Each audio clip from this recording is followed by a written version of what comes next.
Cinema की वो दुखियारी मां जिसने लगभग हर फिल्म में आंसू बहाए। हिंदी सिनेमा का वो नाम जिसे हमेशा इज्जत से लिया गया। बॉलीवुड में मां का किरदार तो कई अभिनेत्रियों ने निभाया, लेकिन सिल्वर स्क्रीन पर एक मजबूर और गरीब मां का चित्रण जैसा निरूपा रॉय ने किया वैसा कोई और अभिनेत्री कभी नहीं कर पाई। बॉलीवुड में इन्हें ट्रेजेडी क्वीन और क्वीन ऑफ मिजरी के नाम से भी जाना जाता है। निरूपा रॉय बॉलीवुड में ममता का प्रतीक बन चुकी थी। आलम ये था कि जब भी फिल्मी मां का जिक्र कहीं हो तो ज़हन में सबसे पहले निरूपा रॉय का चेहरा ही उभरता था। आज बॉलीवुड में मां के किरदार निभाकर अमर होने वाली की जिंदगी की कहानी आपको बताएगा। की जिंदगी से जुड़े कई दिलचस्प पहलू आज हम आपको बताएंगे। की शुरुआती जिंदगी। निरूपा रॉय का जन्म हुआ था 4 जनवरी 1931 को गुजरात के वलसाड में। बचपन में इनका नाम था कोकिला किशोर चंद्र बुलसारा। जब ये महज 15 साल की थी तो इनकी शादी कमल रॉय से हो गई थी। शादी के कुछ सालों बाद फिल्मों में करियर बनाने के लिए ये अपने पति के साथ मुंबई आ गई थी। इनके 2 बच्चे हुए थे, बेटा योगेश रॉय और बेटी किरण रॉय। इनका फिल्मी सफर कुछ इस तरह से शुरू हुआ कि एक दिन इनके पति कमल रॉय ने एक गुजराती अखबार में एक इश्तिहार देखा। एक गुजराती नाटक कंपनी को कुछ कलाकारों की जरूरत थी। निरूपा रॉय ने इस गुजराती नाटक कंपनी को ऑडिशन दिया और इनका सिलेक्शन भी हो गया। इसी के साथ इन्हें रनक देवी नाम की गुजराती फिल्म में सिलेक्ट भी कर लिया। फिर इसी साल इन्होंने अमर राज नाम की एक हिंदी फिल्म में भी काम किया। यहाँ ये बात भी गौर करने वाली है कि इनके पति कमल रॉय ने भी ऑडिशन दिया था, लेकिन उनका सिलेक्शन नहीं हो पाया था। जब को देवी मानने लगे थे लोग। अगले साल ये नजर आई फिल्म उद्धार में। फिर 2 सालों तक इनकी कोई फिल्म नहीं आई, लेकिन फिर 1951 में इन्होंने राम जन्म नाम की फिल्म में काम किया। फिल्मी करियर शुरू हुए 5 साल हो चुके थे, लेकिन इन्हें कोई खास पहचान नहीं मिल पाई थी। मगर फिर साल 1953 में रिलीज हुई बिमल रॉय की फिल्म 2 बीघा जमीन में निरूपा रॉय ने अपनी एक्टिंग से हर किसी का दिल जीत लिया। निरूपा रॉय के बारे में एक दिलचस्प बात ये भी है कि 40 और 50 के दशक में इन्होंने कई सारी फिल्मों में माइथोलॉजिकल किरदार निभाए थे। उस दौर की ज्यादातर फिल्मों में ये देवी के रूप में नजर आती थी और देवी का किरदार ये इतने सशक्त तरीके से निभाती थी कि लोग इन्हें वाकई में देवी मानने लगे थे व इनके घर पर इनसे आशीर्वाद लेने भी आते थे। इन्होंने 1 या 2 नहीं, पूरी 16 फिल्मों में देवी के किरदार निभाए था। अपने करियर के शुरुआती दौर में निरूपा रॉय ने हर बड़े स्टार के साथ काम किया, चाहे भारत भूषण रहे हों या फिर त्रिलोक कपूर, बलराज साहनी रहे हों या फिर अशोक कुमार। इन्होंने अपने दौर के हर सुपरस्टार के साथ फिल्मों में एक्टिंग की। त्रिलोक कपूर के साथ तो इनकी जोड़ी कुछ ऐसी जमी कि इन दोनों ने 18 फिल्मों में साथ काम किया था। लेकिन बॉलीवुड जब 70 के दशक में पहुंचा तो तब तक काफी कुछ बदलना शुरू हो गया।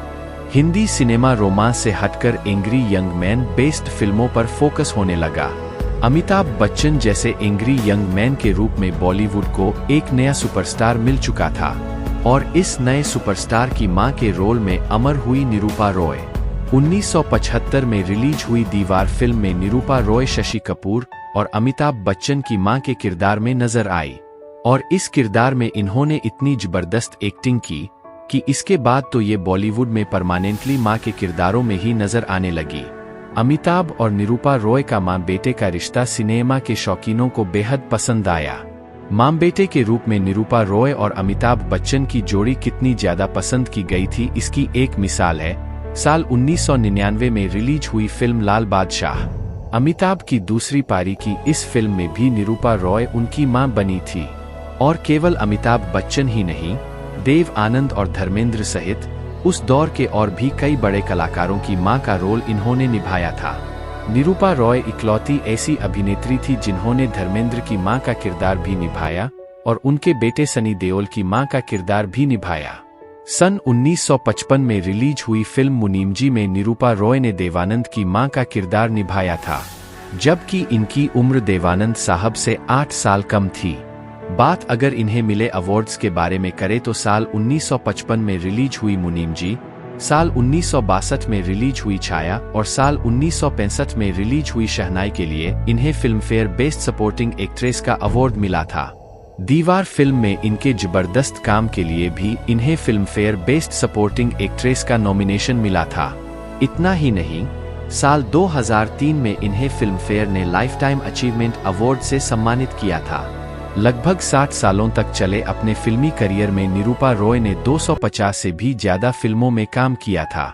निरूपा रॉय के करियर की प्रमुख फिल्मों की बात करें तो इन्होंने माँ और ममता, घर घर की कहानी, पूरब और पश्चिम, अमर अकबर एंथोनी, सुहाग, बेताब, सरफरोश, गिरफ्तार, मर्द, गंगा जमुना सरस्वती, इंतकाम, प्रतिकार, गंगा तेरा पानी अमृत, आंसू बने अंगारे, बेजुबान, कौन अपना कौन पराया और जहां तुम ले चलो जैसी फिल्मों में काम किया।